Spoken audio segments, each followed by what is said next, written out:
One of the great axioms of Judaism is that there are many people who love the Jewish people as such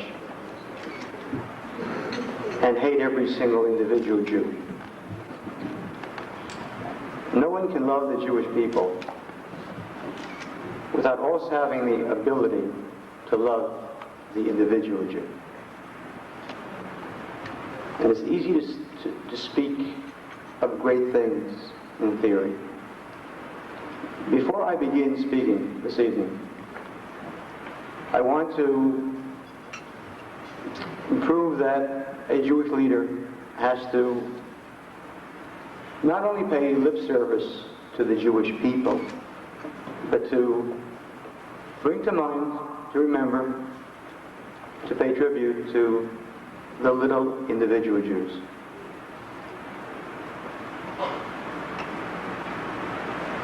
I get the headlines, but there are many, many Jews who have put years and years of sacrifice for the Jewish people and are not famous for it.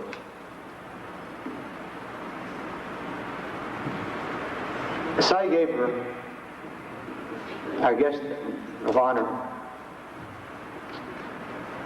is a person who did not have to get involved with Judaism. He's a clever man, a successful person. And I want you to know that in the world to come, when they open the book on Sai's life and see all the things that he has done, I'm sure that one thing will stand out. And that is the day when a Nazi group met in Los Angeles. And Sai Gabriel, businessman, successful person, went out into the streets and punched the hell out of the Nazis.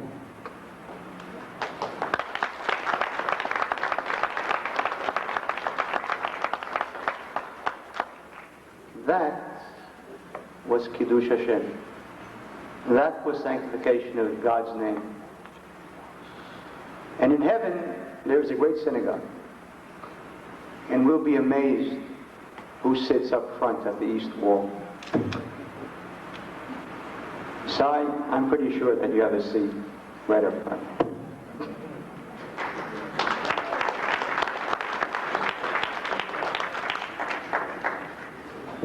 Go in this thy might and save Israel, giving in gratitude and respect to Mr. Sai Gabriel.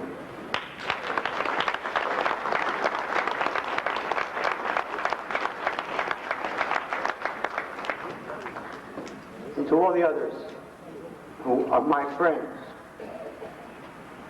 today I'm in the Knesset. Today we're a rising star.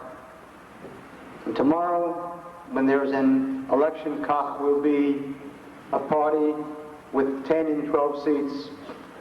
And someday, very soon, we will be the government. But I want to speak right now of all those Jews who stayed with me during the years when there was no glory, when there was only defeat, frustration, and hopelessness. And those are the people that I will never forget. And I'm not asking them to come up now, but I want you to know who they are, the people over the years. Mr. and Mrs. Steve Mason.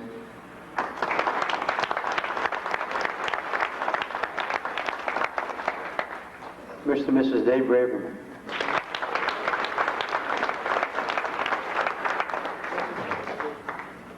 Mr. and Mrs. Sam Annis.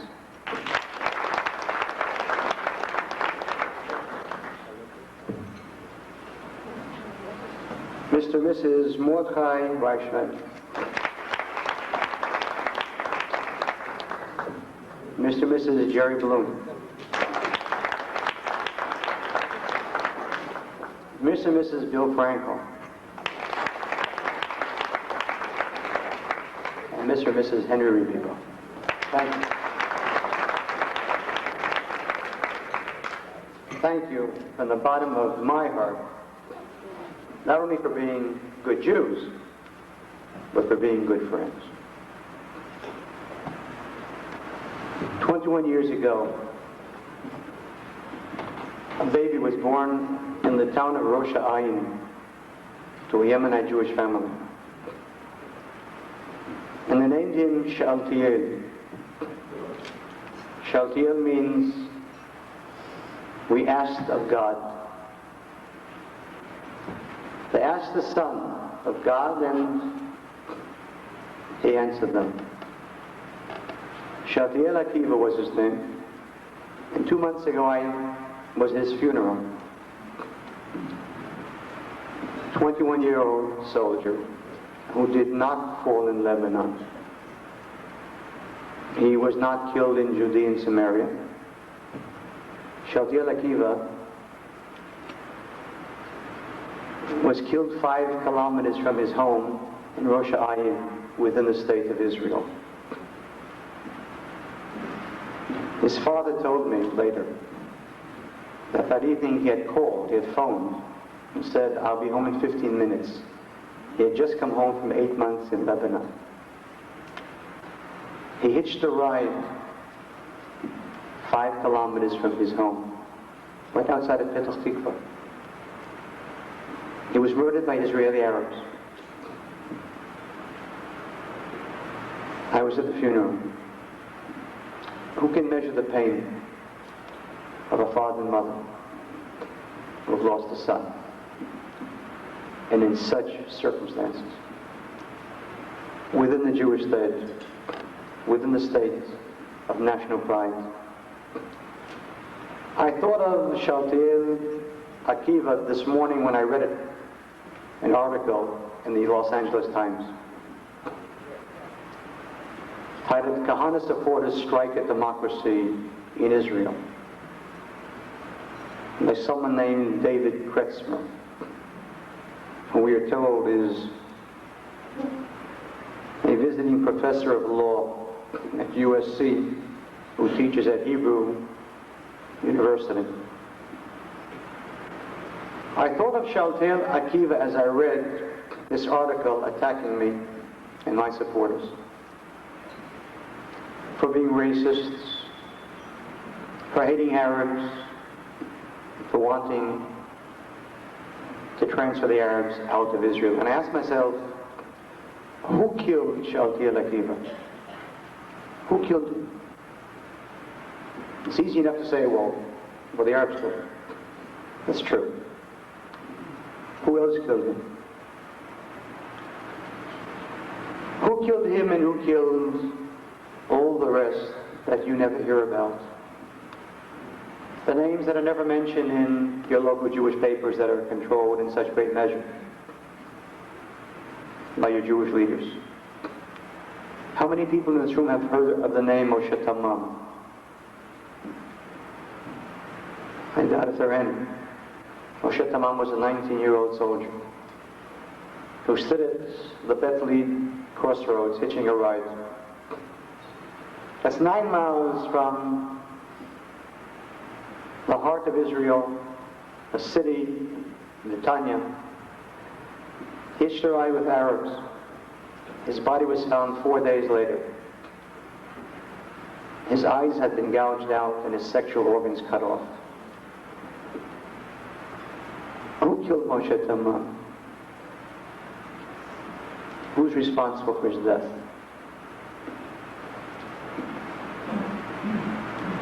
David Bukra, also 19 years old, a Moroccan Jew from the slum area of Netanya, the Dora neighborhood. He disappeared in May of 1983. His body was found in October 1983 in pieces. The Arabs had hacked it to pieces. Who here has heard of David Bukra? Who wrote an op-ed article in the Los Angeles Times about David Bukra? And above all, who killed David Bukra? Esther Kahane, a 20-year-old girl, due to be married in 2 months, driving through the land of Israel in a car when Arabs stoned the car. We assume that stones are not dangerous, and indeed, we who serve in the army know that when you serve in the army and you're caught up for duty, reserve duty, the commanding officer reads you the instructions on how to behave in case of this or that. And they tell you if they throw stones at you, then take maga, to break off contact, because stones are not dangerous. Someone forgot to tell this particular stone. I was at the funeral of Esther Kahane in Beit Shan. Who killed Esther Kahane? Who remembers Esther Kahane? Who knew that she was alive? Danny Katz, a 15-year-old boy from Haifa, left his home, was never seen again alive, was found near the Arab village, the Israeli Arab village of Sachnin. He had been raped and murdered. The killers were found. They were Israeli Arabs, which means that they were good Arabs. They were our Arabs. They worked in the supermarket near his home and killed him in order to be accepted into the PLO. How many people know of Danny Katz and of Moshe Tamam and of David Bukwa and Esther Kahane and all the rest? And there's a long, long, long, long list. Who heard of them, and above all, who killed them?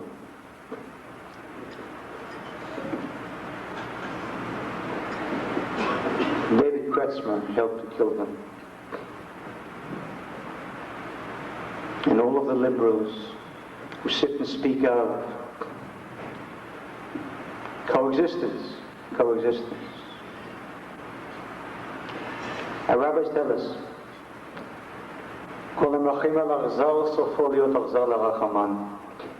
he who has mercy on the cruel will someday be cruel unto the merciful. He weeps for the Arabs of Israel. And so the Arabs of Israel kill our people every single week. He's responsible. A person so riddled with guilt, he doesn't believe that he has a right to the land of Israel. But he has got the courage to say so, and therefore he has to defend the poor Arabs.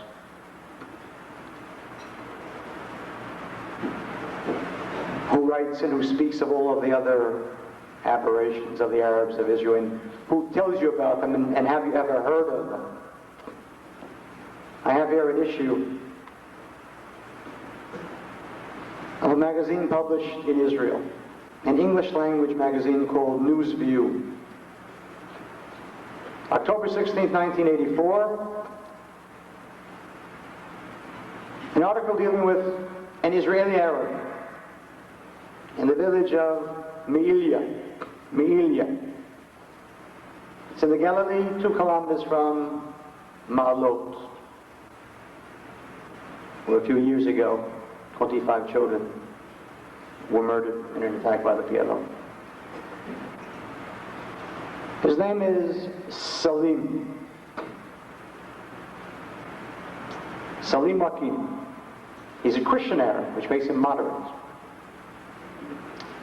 He's an Israeli Arab, one of ours. He's the one that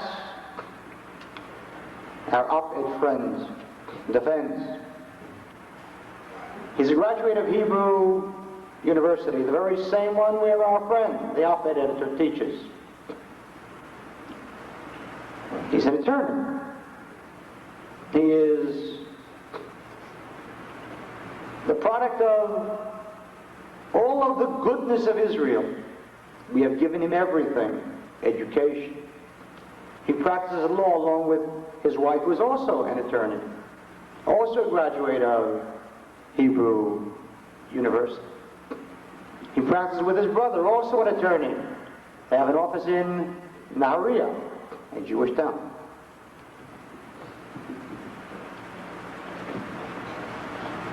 By all standards, he should be a good Arab. He should be a grateful Arab. He should love us. He and David Kretzmer should be good friends. I'm going to quote to you some of his statements printed in an Israeli magazine. We are against Arabs participating in Israeli elections because this legitimizes the Jewish state. We have only begun. Speaking of the Communist Party, he says, they say they want a Palestine on the West Bank side by side with the Jewish state, whereas we would accept a West Bank state only as a final step to the liberation of the Galilee. The Galilee. The Galilee. I thought we were speaking about Judea and Samaria. We've gone beyond that. The liberation of the Galilee.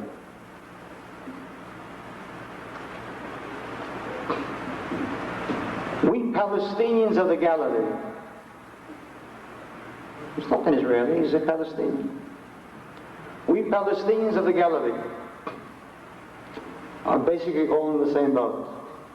We all felt the same during the Katyusha attacks. The Jews in Ma'alot went into their shelters, and we went up on the roofs to watch. No rockets fell on Me'ilia. The Katyushas raised our morale. I felt the man firing them from the other side of the border was my brother, fighting for his land. I really believe that anyone who advocates expelling this Arab is a racist.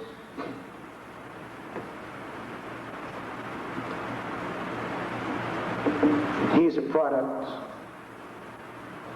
of liberal Jewishness in Israel.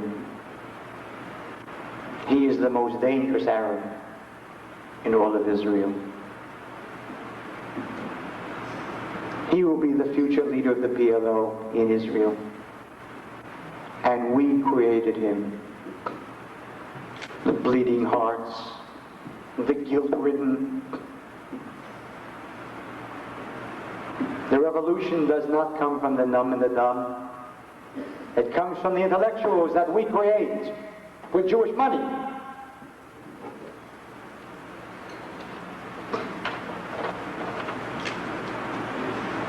Hagalil La'Aravi, Yehuda Chutza, the Galilee to the Arabs, Jews out.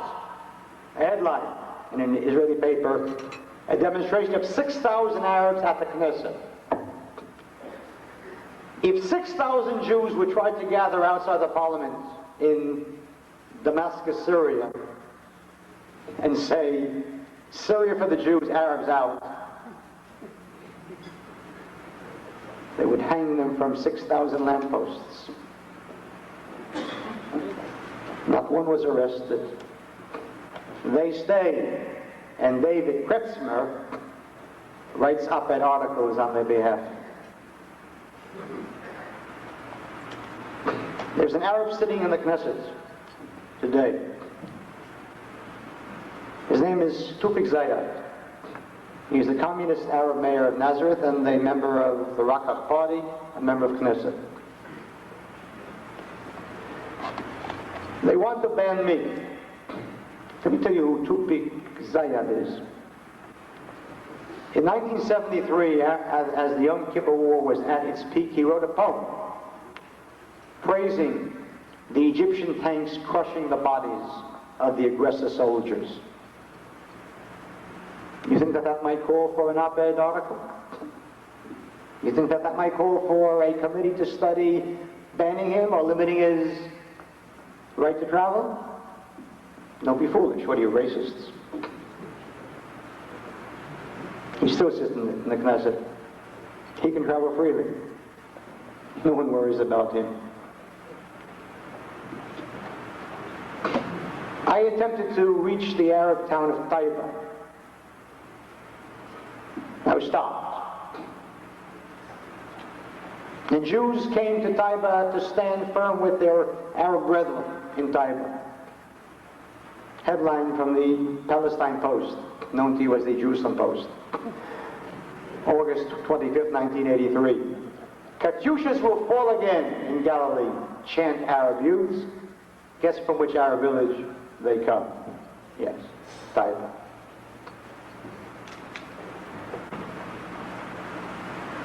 Someone came over to me before, a good Jew, a good man, and said he's bothered by the fact that he read in the press that at Hebrew University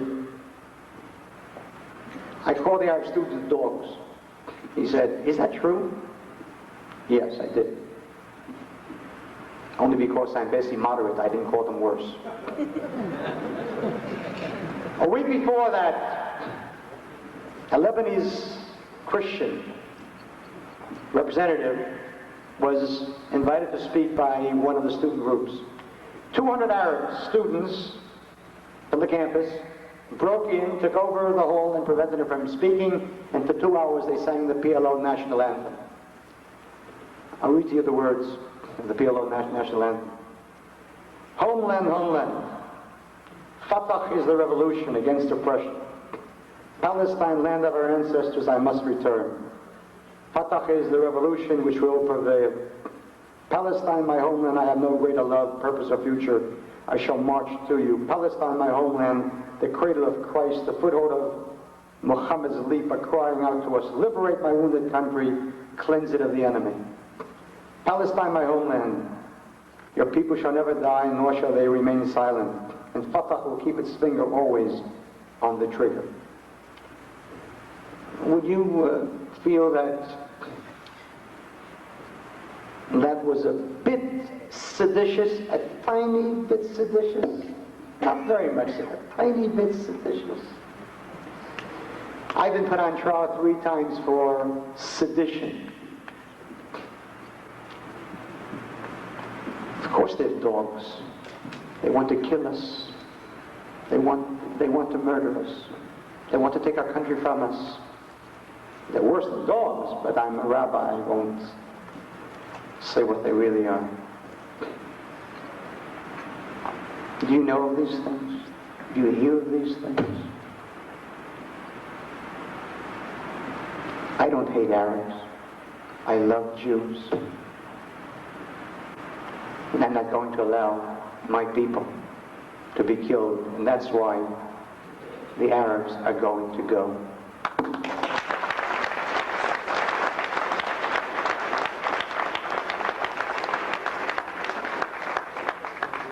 So that never again will I have to sit in a house of Shiva and see parents crying for a child of 19. We did not come back to Israel to die. We came to live. And we are going to live. Despite Arabs, and despite the far greater danger, the self-hating anti-Semitic Jew.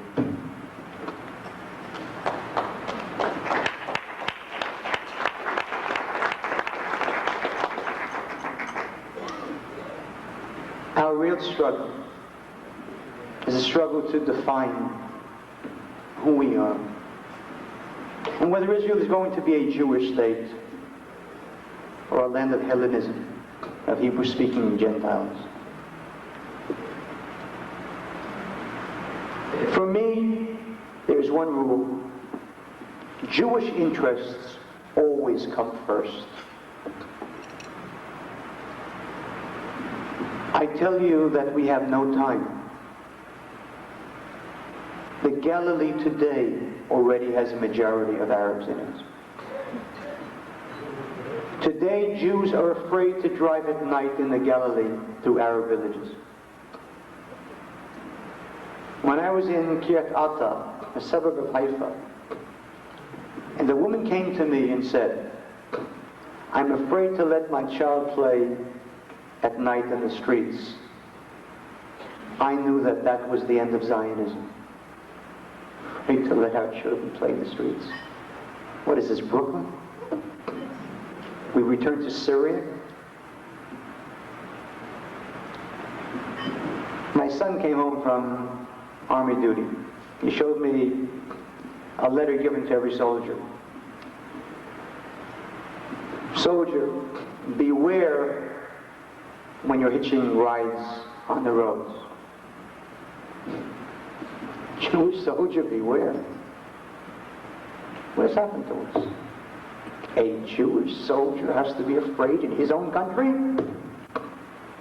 This is the dream of Zionism? For this we waited 2,000 years? A Jew rides in a bus in Israel, and he sees stickers on every bus. Beware of a suspicious object. And if indeed there is a suspicious object, panic breaks out. The bus stops, people jump off, the police come. You ride an Arab bus in Shechem, calm, peace, no suspicious objects, no panic, no one stops. In Kiryat Arba, settlement, Jews live with a fence, a barbed wire fence around them. Army troops, border police, each one has to stand guard duty.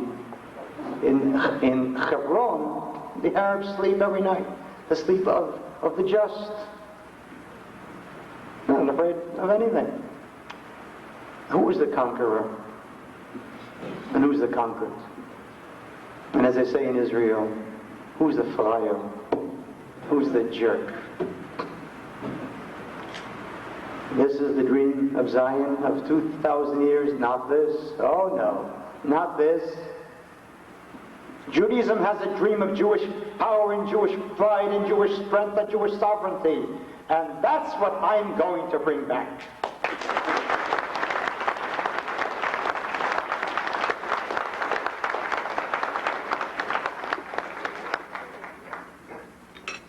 This article that appeared in the LA Times is a monument to fear.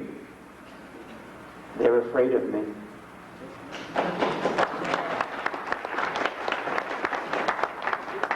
This last election we received 1 seat. I can't count the thousands of Jews who came to me and said, I wanted to vote for you, but I did not vote for you because I was afraid you couldn't win, and I didn't want to waste a vote. But the next election you have my vote and my family's vote and my neighbor's vote. And the next election we are not going for 2 seats or 5 seats, but we are going to have 10 seats and 12 seats, and we are going to be the 3rd largest party in the Knesset.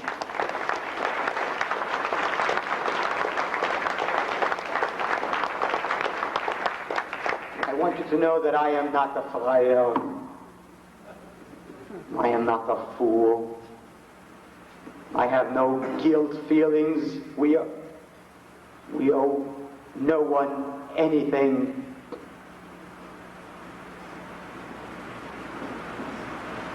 I look around and I see a Lebanon, a disaster. Not because we went in. A disaster because we went in and didn't finish the job in 2 weeks. That was the disaster. We went in there with God's help. We sliced through Beirut. We surrounded them, and the rats and the roaches in there in panic. Arafat and George Chabash and Hawatma, the ones who kill our children, they were in panic. Another 2-3 days in Sharon would have crushed them. We didn't. We stopped. We stopped. 650 Jewish boys died for nothing. And the rockets will fall again and again, and people will once again flee Kiryat Shmona and Metula and Malot.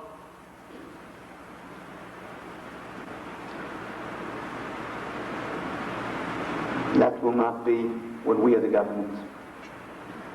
People tell me, why don't you try and change your image a bit?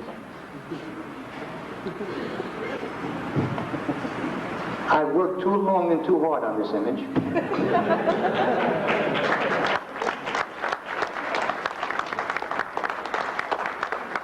And let me tell you what I mean. Do you know who are my biggest backers in Israel?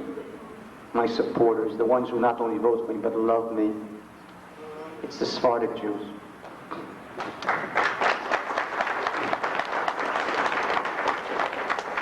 Not that they're better or any worse, but they're normal. They did not learn about Arabs in a seminar at Berkeley or UCLA. They learned about Arabs because they lived under Arabs and they never again want to live under them.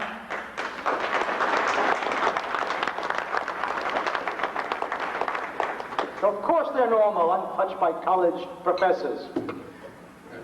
They know what life is, what life really is. They don't sit and if they're beaten up, ponder and stress as what did we do to deserve it? Of course they back me, because they understand that the Arab understands only one thing: force and power and strength. And if you're good to him, you're not good, you're weak. And if you're weak, you're dead. When the Arabs hear the name Kahane, I want to tell you, terror. Terror. I told the story and I'll tell it again. When people ask me, how do you intend to move the Arabs out? How is it possible to move the Arabs out? I'll answer you with a preface so that you'll understand. 3 years ago, I served in the army on reserve duty on the West Bank in Ramallah. And the Arabs rioted in Ramallah. So they sent me to put down the riot. No. No. Within 5 minutes, they only heard that Kahane was in Ramallah, and as they say in Israel, halchu al-arba. I mean, there was absolute silence. It was a pleasure to watch that town. Fear, terror. Because that's what they understand. And for an American who can't grasp that, let me just quote you what Moshe Ahrens once said when speaking to an American Jewish group. And someone asked him, well, why can't we sit down with the Arabs and sit down together, coffee and cake? And he said, look, this is the Middle East, not the Middle West.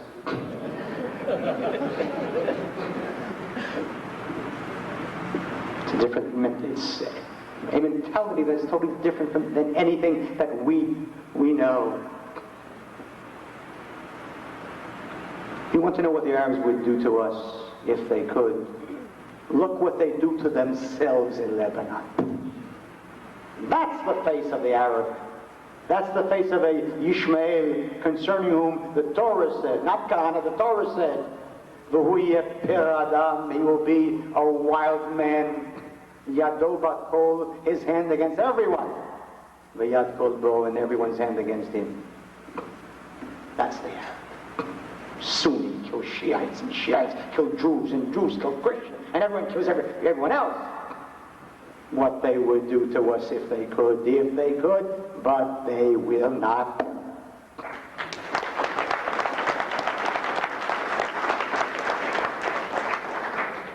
What do I want? I want the Arabs out.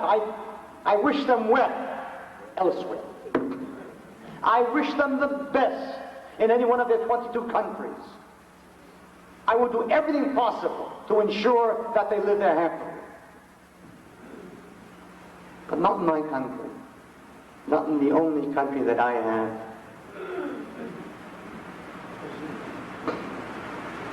Don't talk to me, but aren't there good Arabs? Of course there are good Arabs.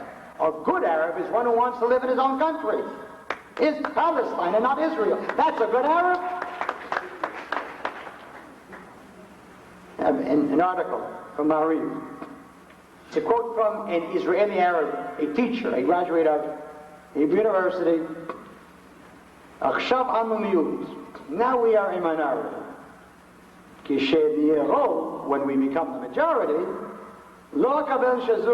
I will not accept the fact that this is Medina Yehudit, a Jewish state, im rov Aravi, with a majority of Arabs. That's the problem. Not war, not guns. The problem is our babies.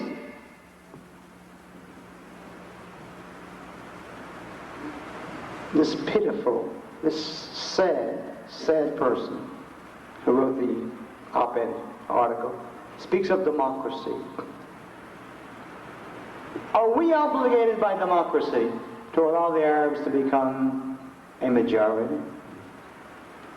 Are we obligated by democracy to commit suicide?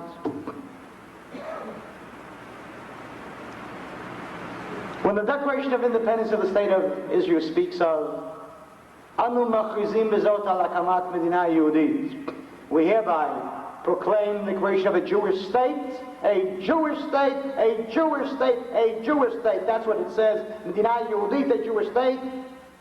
It talks about a state with a majority of Jews. For only thus can we be sovereign and independent and masters of our own fate and captains of our ship. Only thus can we avoid the crusades and the inquisitions and the pogroms and the Auschwitzes that the Gentile world so kindly gave us. Are Arabs allowed to be a majority and take this from us? Do you know how many babies the Arabs have? Do you know the height of insanity? Let me tell you, we Jews are always the best at everything. For every baby, we pay them each month a check from Bituach Leumi, from National Insurance. Every month, one baby, one check. Two babies, two checks. 10 babies, a book of checks. Next time you visit Israel, let me send you to a tourist site you have never seen. On the 20th of each month, go to the main post office in any city and watch the Arabs, hundreds of Arabs, cashing in their checks. Some have 12 checks, some have 15 checks. Some are industrious, they have 2 wives. Some have 18 checks. What are you laughing at? It's a weeping for generations. If it weren't so tragic, it would be hell. What normal people subsidizes its own suicide?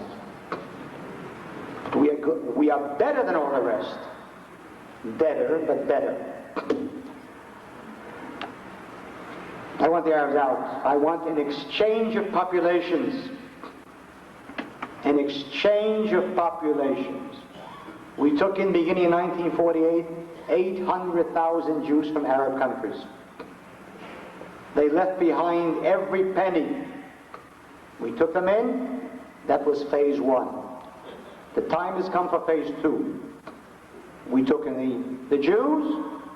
Now let's give them our Arabs. Exchange of populations. Why is that bad? When the Greeks and the Turks exchanged 2 million people, did anyone protest? When India and Pakistan in 1947 saw 18 million Muslims and Hindus exchange and save both countries of bloodbath, did anyone cry out? When the Poles and the Czechs in 1945 expelled 12 million ethnic Germans from their countries because they had brought on Hitler, did anyone cry out racism? Never make any more Polish jokes. Start making Jewish jokes. Because they have brains. No Pole got up and said, but this is racism. There were no Polish David Kretzmers. Good for the Poles. I want them out because if they're not out in 5 years, Israel will be in Northern Ireland. The Galilee will be a bloody area with Jews killed every day. And that's not going to happen. The polls of Israel show us with between 5 and 6 seats in a new election. They underestimate us. As one of the writers said, for everyone who admits that he's going to vote for Kahane, There's another one who is going to vote for him but doesn't admit it yet.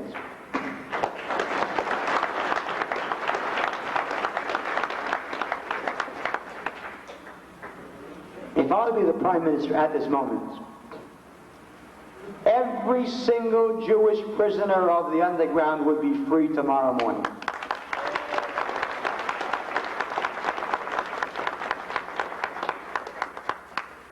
They are not terrorists. They are heroes. They are Maccabees. They did what once upon a time Menachem Begin did. The tragedy is that it was the government of the Likud which put them into prison. That's the tragedy. How we forget who we once were, and how it is not enough to say he has a great past. The question is, what is his present? And what is his future?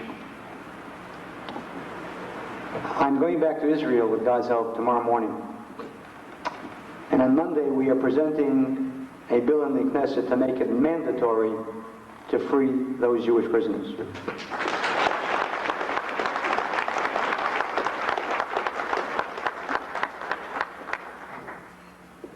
I don't know if you know who was freed among these Arab terrorists, the full extent of it.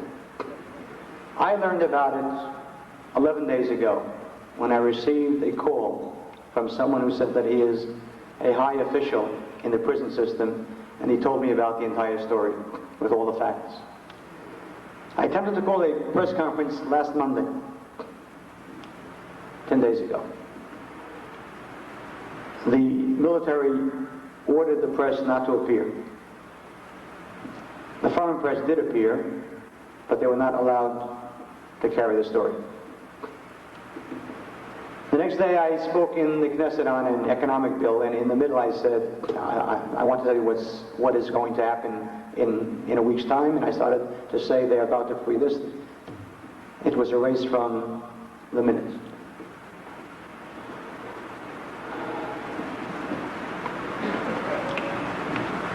The murderers of the Jews on the coastal bus have all been freed. The murderers of Aaron Gross in Hebron were freed.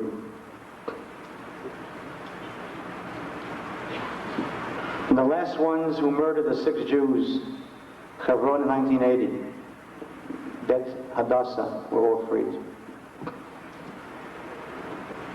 It was a tremendous struggle in this country by Arabs to prevent the extradition of an Arab from Chicago who had murdered 2 Jews in Tveria with a bomb. For 2 years there was a struggle, and finally America extradited the Arab to Israel. He was freed. He was freed.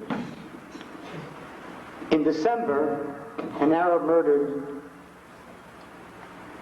a young Jewish couple on a hike outside of Yerushalayim. Just last month he received 3 life sentences.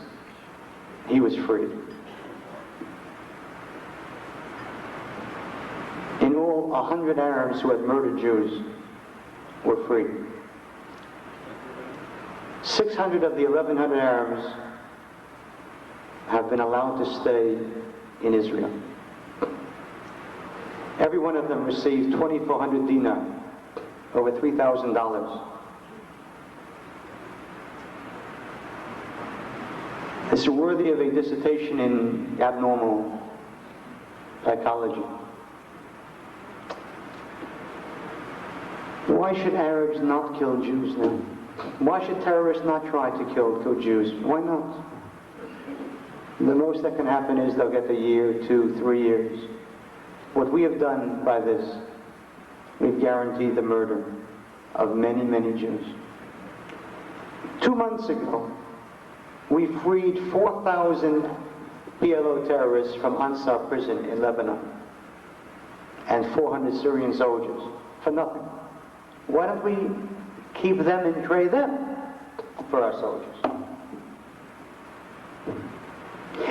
And when the government in panic says, well, because we defend a Jewish soldier, and it was in exchange for Jewish soldiers, and we value Jewish soldiers' lives, why is it that when Arabs held hostage 25 Jewish children, Ma'alot, we declared no negotiations with terrorists, and they were killed? What makes a Jewish soldier's life better than a Jewish child's life? And we're presenting a bill next Monday for a mandatory death sentence for every terrorist.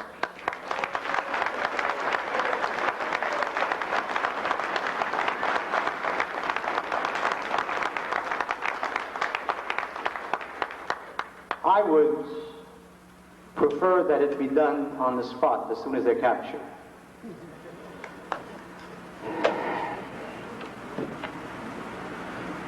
I have no pity for people who have no pity. Do you know what they did to us in the 1930s? They should give a mandatory course in all the high schools of Israel, in depth. Do you know how many Jews were murdered in the 1930s? When I hear peace now, peace tomorrow, peace in 12 and a half minutes, peace on Thursday if I have time, peace now, bombard us with all that nonsense. The obstacle to peace is the occupied lands of 1967. That's the obstacle to peace. If only occupied lands of 67, that's the obstacle to peace. I always wondered why the Arabs in 1947 went to war and turned down the UN resolution that would have created an Arab state. What was bothering the Arabs in 1947? It was only until I heard Peace Now that I realized the answer. What was bothering them in 1947? Obviously, the occupied lands of 1967. Why hadn't I realized it before? From 1937 to 1939, 510 Jews were murdered. And there was even not a Jewish state.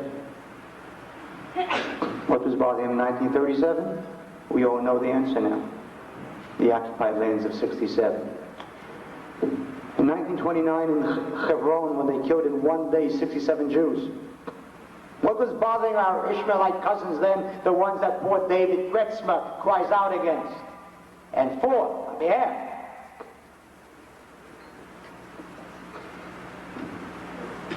They want to kill us all. They want to wipe out Israel. The question is, for whom to vote? It's not a question, Kach or Likud. The question is, it will either be Kach or the PLO. Because only we give the answer. Arabs, out, live happily, but not in our country. I don't debase myself by debating whether Israel belongs to the Jewish people. There are some who say, but it belongs to us and them. No, it belongs to us and not to them, and there's no debate on this.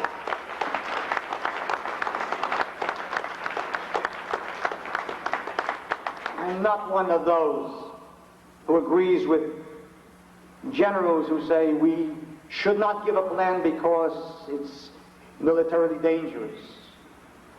That's not the reason why we should not give up land. There's only one reason why we should not give up land, because it belongs to us, and no one gives up that which belongs to him.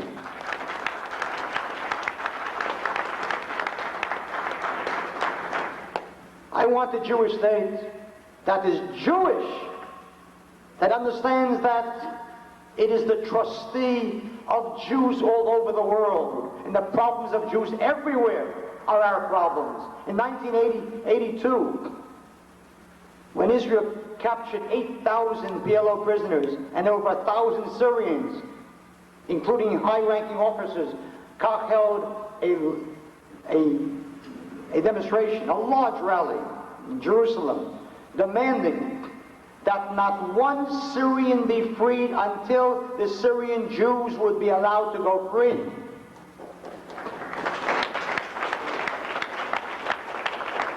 When Israel speaks of hostages, It's not only an Israeli soldier who is a hostage. It is a Syrian Jew who is a hostage. There is no difference between an Israeli Jew and a Syrian Jew. There are no Syrian Jews. There are only Jews who live in Syria. There are no Russian Jews. There are only Jews who live in the Soviet Union. There are no boundaries. We are one people, and the state of Israel is obligated to care and to fight for every Jew, no matter where he or she is. And that's what the state will be when we take over.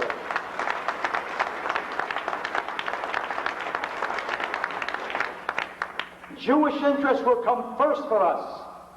I stand and I watch Jews marching and getting arrested for blacks in South Africa. No one here holds any brief for South Africa. It is a racist regime. It's not a good government. It's a terrible government. But what will take its place? What kind of a government will take its place? And what will their attitude be towards Israel and to Jews? For Jews, every question has to be measured by that. What does it mean for Jews?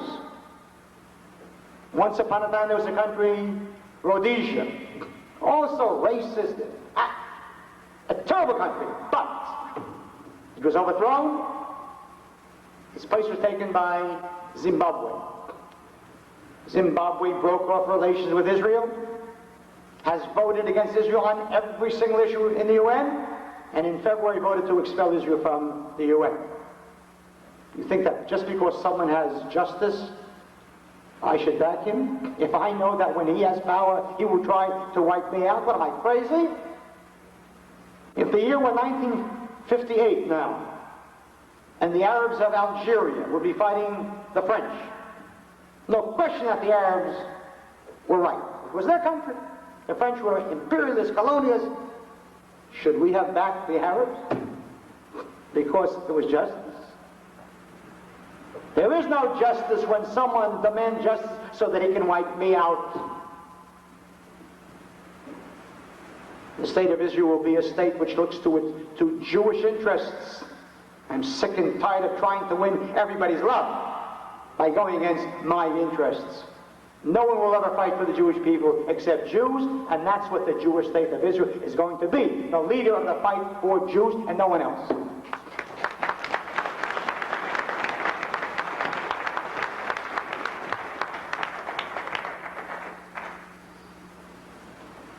Are there Nazis? Of course there are Nazis.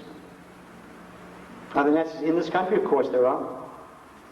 What is the obligation of a state of Israel which doesn't hesitate to send its agents into Cyprus or into France to eliminate PLO agents because they are a threat to Israel? What is its obligation in regard to Nazis who threaten Jews?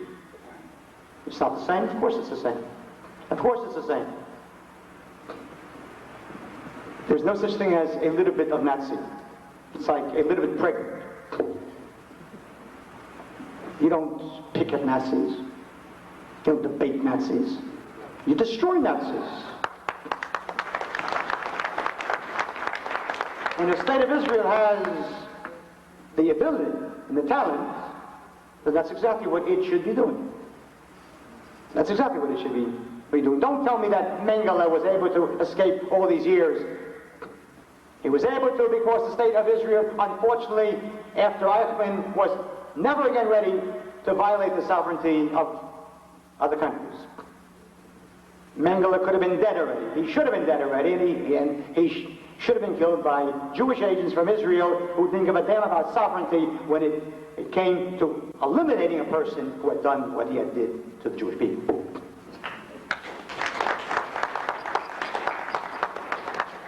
The question that we face is, what kind of a state will Israel be? Will it have a character of Jewishness, of Judaism? Will it have the courage and the faith in God and the belief that God is stronger than Ronald Reagan? Or will it be a shuffling shtetl beggar, terrified of criticizing Ronald Reagan because despite what he did in Bitburg, if we criticize him, then maybe he won't give us $1.5 billion. That's the epitome of the shtetl Jew. standing before the count in the Stefan saying, please, more.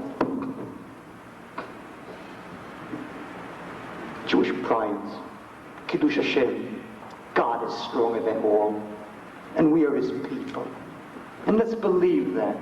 And let's sanctify God's name. Two things, faith in God and the Jewish fist.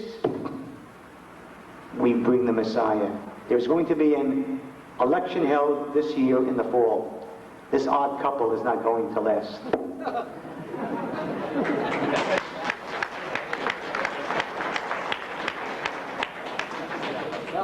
And you know, I want you to know that there is going to be a glorious day when the votes are counted. I wish I could take you with me when I speak in Chatzor or Beit Sha'an or Beit Shemesh or Netivot. We don't have rallies, we have revival meetings. We don't have support, we have love. We have love. Who today can bring out into the streets for an ordinary evening, no election, just an ordinary rally in the evening, 1,000 people? We do. We do. We bring out the young Jews, the soldiers. You should see those soldiers, how they love us. Oh, do they love, and we love them. And when I turn to soldiers and say, don't let them fill you with guilt. You are the great ones. And when you kill our enemies, you do the mitzvah for the Jewish people. That's what they love.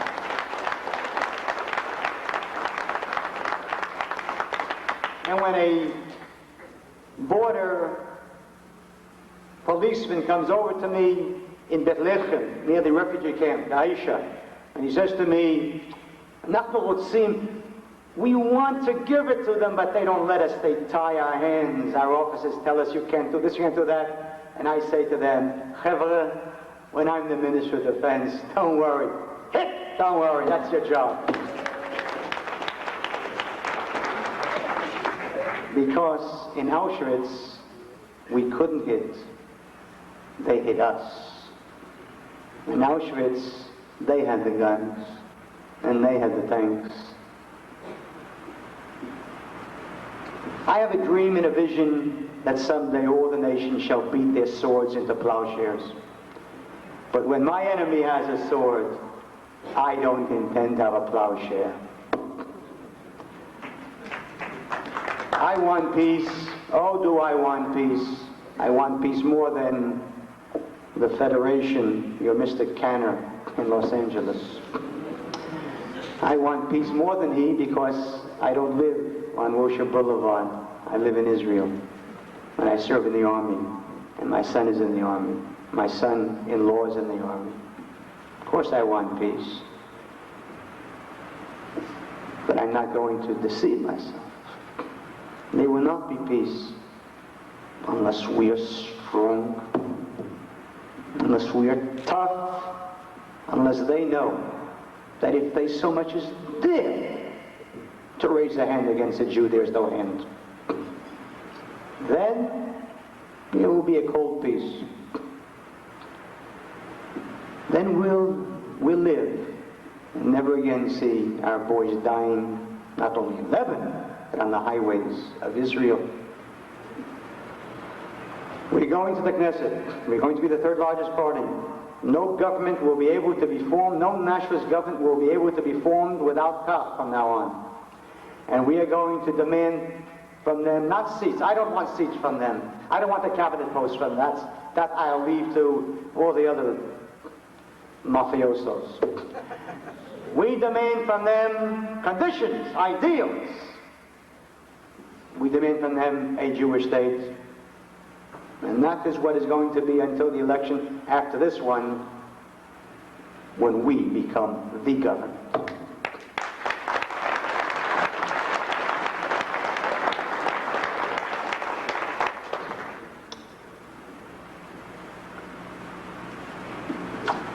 We need your help.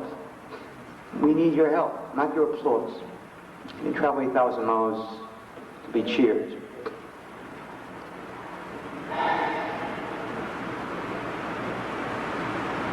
I don't know for what we save money. I don't know for what a Jew has money. I only recall the words of Rav Michael Dov of Weissmandel, the sainted rabbi in the Holocaust, who wrote letters from Hitler's Europe to the Jews of this country saying, "For what are you saving your money? We are being killed every day."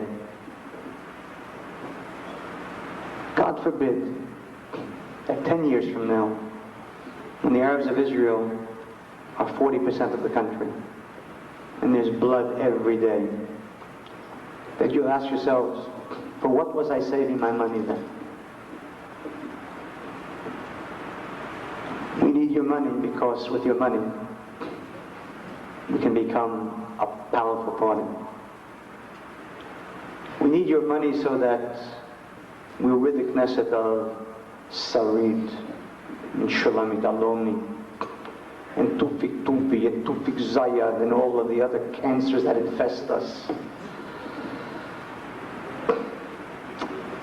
I want to rid it of people such as the one who, 2 days after the car bomb went off in Lebanon, killing 12 soldiers, got up in the Knesset and said, what do we want from them? We invaded their country, so what do we expect from them?